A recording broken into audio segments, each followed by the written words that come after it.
are some words I hope to have never had to say, but I think we're stranded at sea. Our run of bad luck continues. So let me give you the whole rundown.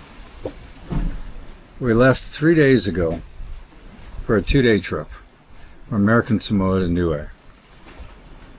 And right off the get-go, our port engine started to overheat. And it's not getting the water flow through. So I figured, okay, when I get to Niue, I can really look it out, just shut it down, we'll just sail. We had good winds, and we're moving along pretty well. And at the middle of the night, I made a sail change because we needed a course change. And our furling line on our head sail got caught up in a block. And I had it on a power winch, and that means it ended up breaking. I didn't go back through the block because the block is fouled. So I was trying to reel in the head sail at the time. And so now it's in about 70%, maybe even 75 or 80%. We've got a little bit of sail out. Now, I could cut the line and pull that sail all the way, hand roll it, if it's not the furler. If it, that's the other thing, is I'm not really sure it is the block. If it wasn't the block, it could have been the furler. And if the furler's jammed, then that sail is just going to flop around, and it's just going to be even worse. So we decided, okay, we'll sail with let's say a 25% head sail. Well, the wind coming out of the west, we were able to go on a beam reach. We're doing fine. We're just a lot slower without the head sail. And then last night, we couldn't get the wind change. It came more from the south than out of the east, and we needed to go southeast. Well, the boat with that little of a head sail just wanted to turn into the wind, but then since we're powering on the starboard engine, it wanted to keep going counterclockwise. So we just ended up just doing donuts. And I figured, okay, I couldn't stop that, so I lowered the mainsail. I brought it down to get some of our windage out and hopefully tighten up the head sail and sail directly into the wind. Well, again, without that head sail to help steer us, we kept going in circles. And at that point, I thought, okay, maybe if we decrease power, so there's not as much torque, maybe that would work. Well, that didn't work. So I thought, okay, increase power. And that seemed to work somewhat. But we've been running that engine for probably 2 of the 3 days that we had been sailing, and it overheated. So now I got 0 engines and minimal sails. I got to figure out, I'm hoping that the starboard engine overheated because it's been used for 12 straight hours. I haven't tried it yet. It looks like it's got water flow, so I'm going to try that in a bit. On the port engine, I tried burping the lines, getting the air out, and that, for the water flow, and that didn't work. So now I'm going to go hunt for an impeller. I do know I have an impeller. Maybe that's the problem. But as it's sitting right now, we've got, plus the wind had died. The wind had gone down to, 5 knots, and now it's at 18. So I'm fighting the beam wind, or as you can tell out there, you really can't tell ways, but it's getting choppy and we're bouncing around. At this point, I'm not sure what I'm going to do. I mean, we're on a course for Antarctica. Maybe we'll just check out the lower 40s. I'm a little frustrated. Lack of sleep. Finally sent Cindy down. She let me sleep for about 5 hours just so I get my wits about me. And she's been down now for about an hour, but with this rocking, I don't know how much sleep she's getting. This is not what we signed up for. No engines and limited sail. And wind coming from a bad direction. Or coming from where we want to go. If I can't get either one of these engines working, we're going to have to give up on Niue and try to get to Tonga, but Tonga does a lot of reefs and a lot of maneuvering I've got to do. So I've got to get an engine working. Wish me luck.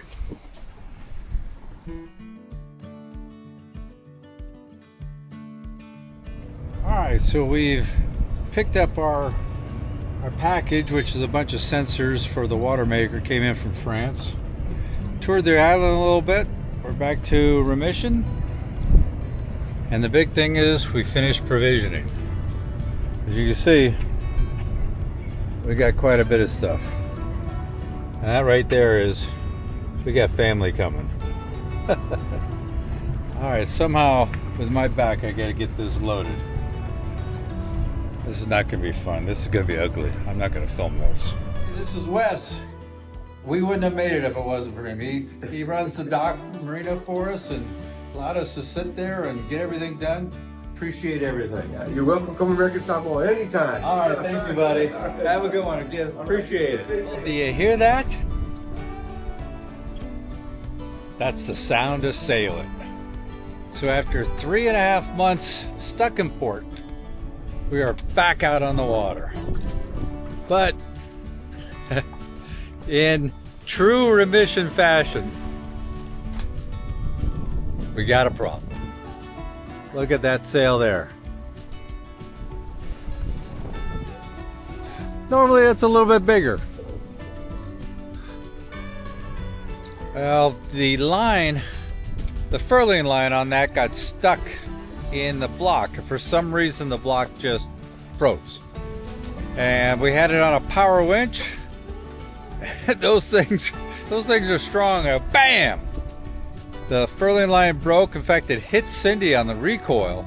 Luckily, it just nicked her on the arm, but I mean, I could have put out an eye or something. But again, it wouldn't be Remission if we didn't have a problem. But still, we're sailing. But it didn't end there. Let me show you what else is going on here. You gotta love it. Here's what I was talking about with the line. It got stuck in that block right there. When we were pulling on the winch, it was back around that turn block and up from there on up to the power winch. And the pressure when that block froze just was too much. And I mean, that's an 8mm line of double braided nylon. I don't know. Luckily, nobody got hurt.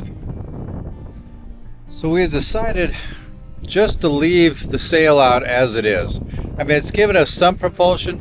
It's probably reefed down instead of reef 1 or 2. It's reef about reef 12. So it's just enough to keep us going in terms of, headway. You need that head sail in order to keep direction. Otherwise, the rudders are being used way too much. So we're going to keep it up. When we get to Niue, what we're going to do is we're going to either open that block and hopefully the line will go through. If not, I'm going to have to cut the line here. And I got to be careful because there's a lot of tension on that. So I don't get another recoil. So I'll kind of cut it. Hopefully it'll go that way for the most part. But we'll just keep sailing like this until we get to Niue. And then at Niue, when I do that, I'm going to wrap it. I can actually take that line and let the sails just unfurl. Not unfurl, but just fly. And hopefully I can secure it somehow without having to, get down there and manually turn it. But we'll see when we get to that what exactly is going on. So at this point, I don't know, but at least we're still making headway. We're only making about 3 to 4 knots, and this 300-mile journey to Niue was going to be about 50 hours. Now it's going to be about 100 hours. So we'll see. But we're still sailing. Gotta love that part. Now here are some words I hope to have never had to say, but I think we're stranded at sea. Well, I got good news and I got bad news. Good news is I found my 2 impellers in case they're out on both engines. I'm hoping that's why it's overheating. Bad news is we're just sitting here and I got a squall coming. This is going to be real fun. Let me show you. There's my squall coming. We're going to be bouncing around something fierce. I've been stressed over the last 3.5 months, but nothing like this. This is a little much. Alright, I'm down in the port engine compartment and show you whether the problem started. And we got overheating almost immediately after leaving Pago. And I came down here and checked, and see this right here? That shows our water flow to the engine for cooling. And it had no water in there. And so engine overheated because obviously no water was going through it to cool it down. So I opened it up and broke my tool. I'll have to show you that. Yeah, but finally got it open. Looked at the sea strainer, and the sea strainer was pretty clear. I just cleaned it out a little bit more and filled it up with water. Tried to redo it, and it didn't happen. So my buddy, who's a magician, I contacted him, and Kevin told me what I need to do is close the sea cock, which is way down in there, and burp the system. So I did that, and no go. So we decided to have to go for a couple days without this engine. Big mistake. And then after that, I'll show you what we did next. So the next thing Cindy suggests is check the coolant, and I go, yeah, we just had this serviced April in Tahiti, and the technician, who was a Volvo Penta technician, part of his service was to change out the coolant. So, well, might as well. She's been right more times than I have. So right there, you can see is the coolant. I opened it up, and no coolant. I mean, there was a very little amount in there. Yeah, so basically what I figured out is the guy pulled out most of the coolant, never replaced it. And then our second engine went out last night, and that's why we were stranded. And I checked that one, it too, no coolant. And what are you gonna do? I mean, I checked the oil before we leave, but I didn't check the coolant, figuring, I guess it's my bad too. So I went and got some coolant, filled it up, and both engines started up, and they didn't overheat. So we are back moving again. But what was sad is we really looked forward to going to Niue.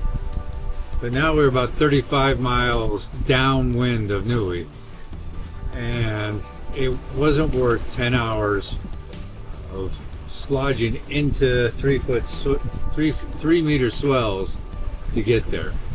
So we reversed course, and now we're headed to Tonga. And we're still limping along in that we don't have our full Genoa, but then another thing happened. Hold on, you're not going to believe this one either. Okay, now we have both engines available to us, so decided to maneuver into the wind and raise the mainsail. you can see head sail's still not there, but the mainsail, no problems. We started raising it. We figured out at the time we had 20 some odd knots of wind, so we put reef 1 in, which is a smart thing to do. And then all of a sudden we hear a bang, not really a bang, more of a boom, and oh my god, that's our sail bag. You can see it ripped from the bottom, ripped out, and now it's not holding the sail down to the bottom. I mean, how does all these things happen? So you can see we got an ugly sail. She's not really held down, even though I got reef 1 tight. It just won't do that. The sail bag's pulling it over. So we're not stranded anymore, but we're limping. We got 200 miles of Tonga, and I figure, give me another half hour, I got another update for you. You know, I'm a pretty positive person, but I'm getting pretty frustrated. Yeah, it makes me wonder about my decision to be sailing. Just, maybe I'm just really tired right now, but it's something I'm definitely thinking about. Hopefully I have a better mood tomorrow. Here's my tool to take the strainer lid off. I put it on, and then that happened. Sometimes I don't know my own strength. What are you gonna do? Thank goodness for vice grips. Alright, well here's an evening update. We made it to Tongan waters, but we didn't make it here quite soon enough. We were down to 1 engine, and it's still overheating. And then our mainsail, it's all jacked up, and we talked about the Genoa being down about 8-10 reefs.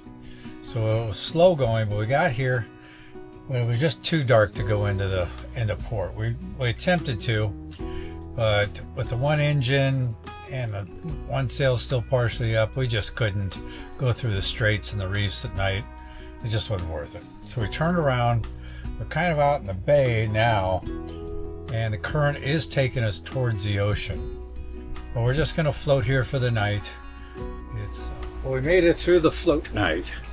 It's kind of nice. We just stayed in this little bay here and didn't move very much. In fact, probably moved about 4 miles total. Main reason we wanted to get to Tonga is to swim with the humpbacks. And so we can only, on the 1 engine, into the wind. But without the help of sails, we can't go very fast. So I'm out here looking for the whales. Haven't seen any. I've seen a couple of tour boats already go out this morning. So they're out here. Maybe we'll get lucky, at least get something good, see one. So we got probably about an hour and a half just to get to the harbor. Maybe longer with this wind. Can always hope. You know, my luck, chances of it happening are slim to none, but I'll even take slim at this point. Well, welcome to the Kingdom of Tonga.